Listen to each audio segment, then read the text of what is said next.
If I'd have known this was going to be videotaped, I would have spruced up. I hope I don't ruin that for anyone.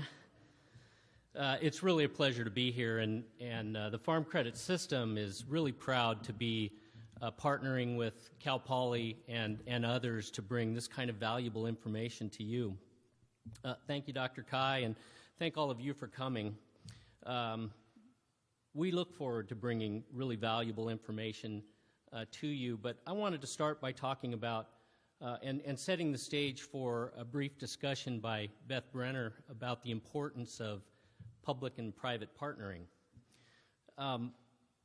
It's becoming more and more important to the Farm Credit System in an economic environment that's becoming increasingly complex and where available resources are becoming more scarce.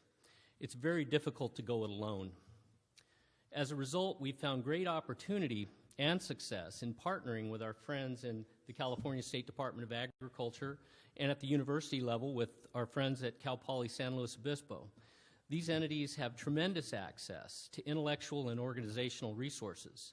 And through partnerships, we can harness those resources along with the financial resources that Farm Credit can bring to provide targeted attention in a focused way on matters that are important to Farm Credit, to our customers, and to the communities in which we serve. An example of how this public partnership became necessary can easily be seen as we look at the circumstances that led to this event, focusing on risk management in agricultural enterprises. If we think back to the 1980s, in agricultural lending, as an example, we had a fairly rudimentary approach. We had a pretty good grasp on whether the customers we were doing business with had the ability to repay their loans.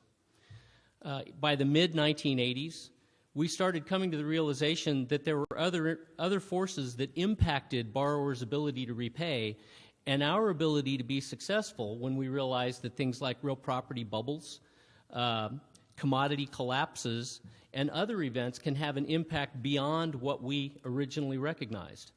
As a result, we developed more specialized practices to try to anticipate and address some of those needs.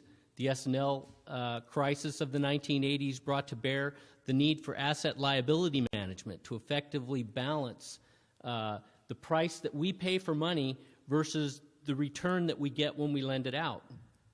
ALM risk management and portfolio diversity became necessary parts of our toolbox. Likewise, in 2008, a whole new series of risks came available.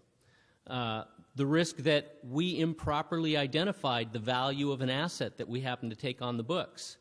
And all of these changes have led to a whole new outlook on risk management, what we call enterprise risk management. And that's the culmination of bringing all aspects of our business together in a hunt for those areas where potential risks exist, so that we can be more effective at identifying and mitigating them before they occur, rather than being responsive to circumstances that arise. These most recent changes have brought about a recognition that institutions like ours have a need for better prepared individuals in the hiring pool for Farm Credit System institutions.